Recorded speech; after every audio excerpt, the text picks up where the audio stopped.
I recently completed the 50K Poker Players Championship. I'm always a little bit nervous when I go into the PPC because it's an 8-game mix. You start with horse, limit hold'em, limit 08, Raz, stud, stud 8. Then there's limit triple draw and PLO and no limit hold'em. And essentially horse, I'm not very good at all 5 games to varying degrees.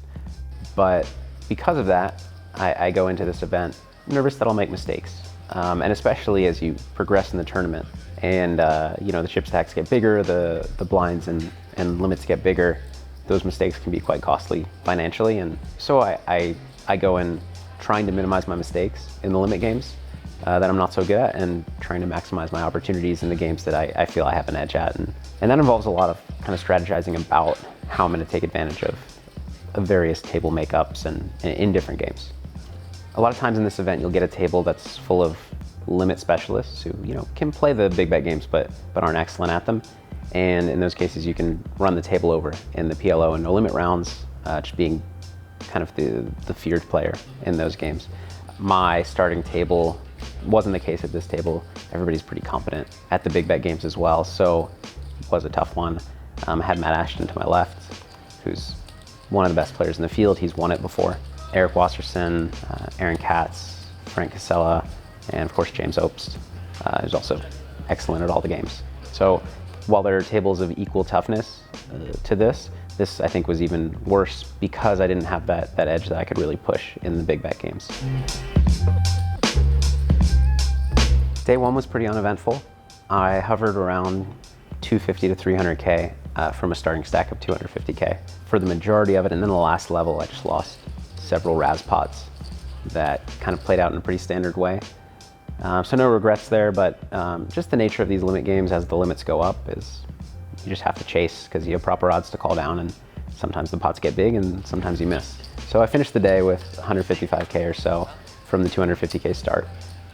Not a great place to be, but it's such a slow tournament, 5-day tournament, that I still had plenty of room at that point to maneuver.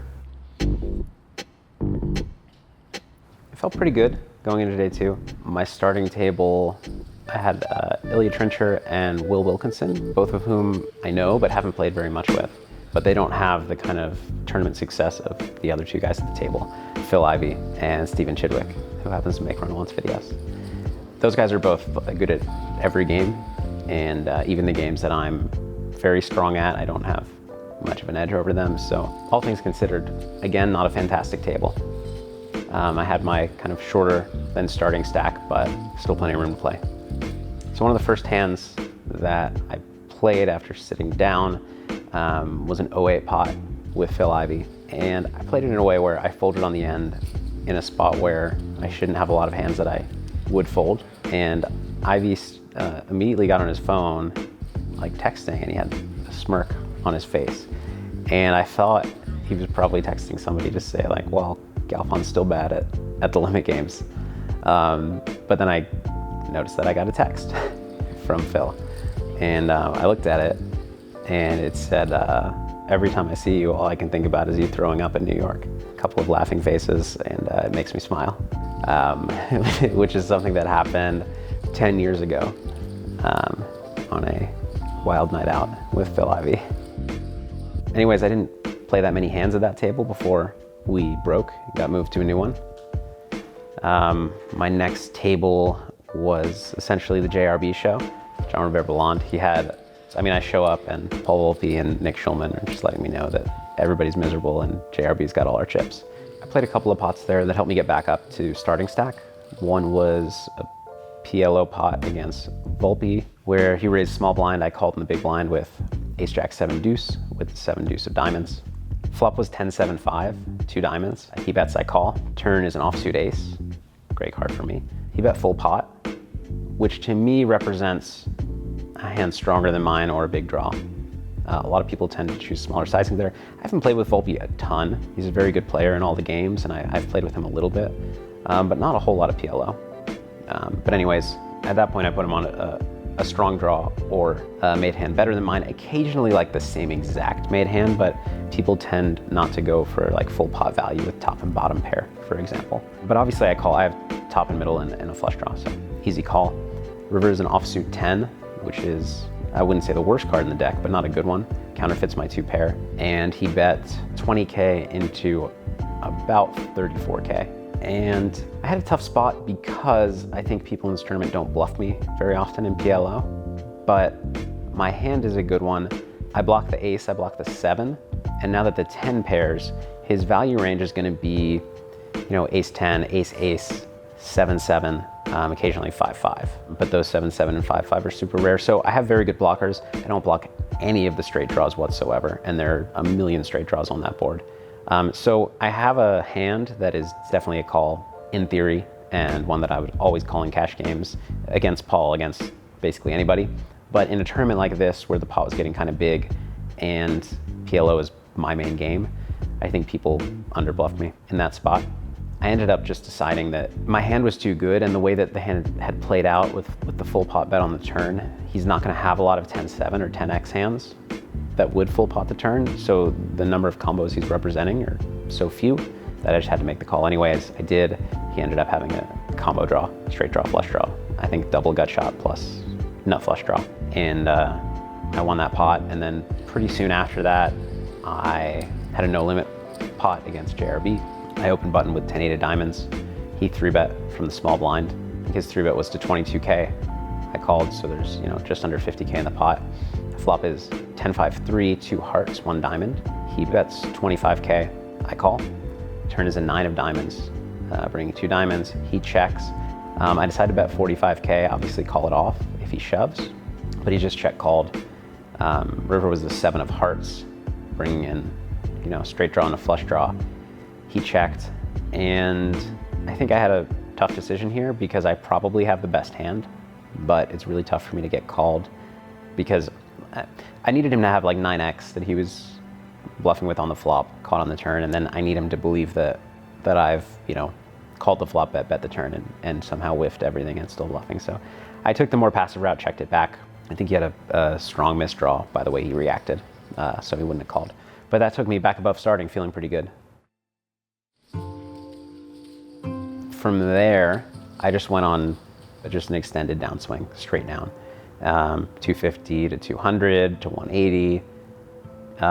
There must have been one big pot that I don't recall, but I remember going from something like 150 all the way down to 55.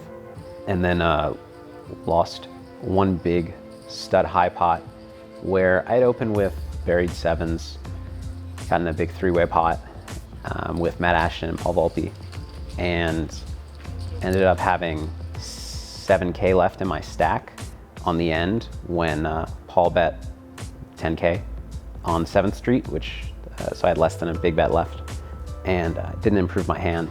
The stud games are really good to be short stacked in, and so I wanted to save my last little bit to play out in the stud games. So I folded. The next hand that I played, after anteing, I had 6,400 chips left, and so I think I'm out. I ended up getting all in stud high and tripled up because of the antes to like 15K. And then from there, just went on a heater.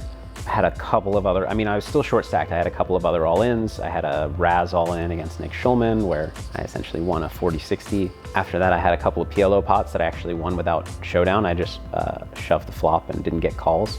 So those were nice.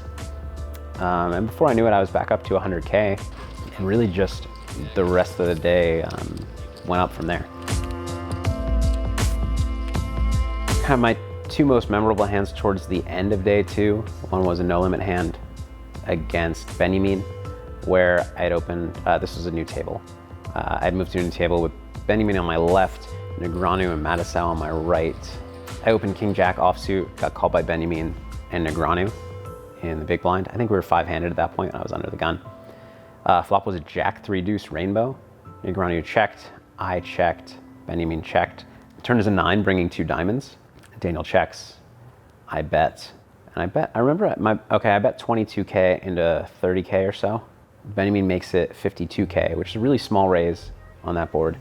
Daniel folds, and I really struggled with this decision because I think that I'm basically like well towards the top of my range. I absolutely need to call this hand, but I just really don't think he's bluffing this way in this tournament. And I did something that, you know, is a mistake I make, I think, too often, which is not trusting my gut and going with what I think the standard play should be and what I should do so that I don't get taken advantage of. And I ended up calling. River was an offsuit 8, which did bring a straight in, but it wasn't a straight that I expected him to have. He wouldn't play 10-7 suited pre-flop from those positions. And I don't think he would raise the turn with Queen 10 when I have a stack to shove on him on the turn, unless it was maybe Queen 10 of diamonds, but that's one combo. So I wasn't too worried about the 8. I was worried about him already having like a set of 9s or slow played set from the flop. I check, he bets 71K. And once again, I'm faced with that same decision where I think I'm still supposed to call based on the way the hand's played out and where I'm at in my range. But because I can even have, you know, ace high, king high, diamonds that missed. I can have a lot of things that have missed. Not to mention, you know, 9x or some kind of other, you know, bluff, or like 10-8 for that matter. That's, you know, river bottom pair. So I'm not at that tip top of my range, but I'm pretty high in my range still. Long story short, I ended up calling, losing to a set of 3s. That cost me quite a bit of my stack, and was definitely the hand from the tournament that I regret the most. Especially, you know, being a no limit pot where I like feel comfortable when I make a mistake in a Raz pot. I don't feel so bad about it because I just know that that's going to happen from time to time. So I was a little bit shorter there. Still, though, at that point I had chipped up quite a bit. I still was kind of healthy, and then played a really big triple draw pot. I'd moved tables once again and had Ivy and Gordo, Mike Gordinsky. I think I'm pronouncing that right. I just always call him Gordo. Everybody does. I ended up getting 7, 6, 5, 4 deuce. That's number 4 in triple draw. Very good hand, win a big pot.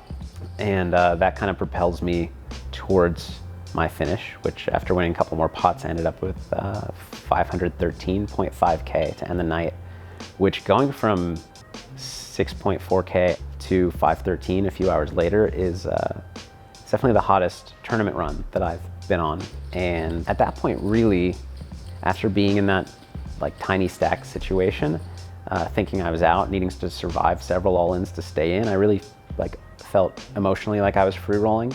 Like in my mind, I was already out of the tournament and had just been given a second opportunity. And it actually made me a lot more relaxed, zen about the tournament. And this is a tournament that can be really stressful, especially because so many limit pots, just like you have to chase till the end, and the pots get big, and you know, someone hits a 20%er or you miss your 50%er or whatever it is. It can be quite stressful, but it really put me in a good mindset. Also, being at that short stack, I really had to think about saving bets and making bets where I could. And that's what's really important in limit games. And as a big bet player, I just don't care as much about that stuff. It just feels small, even though I know that I should. And I think it actually, that experience helped me improve my limit games altogether, because I was thinking about these situations where I could save a bet or make a bet much more intensely and seriously than I ever really have, which is really a failing on my part beforehand. But it was a great experience.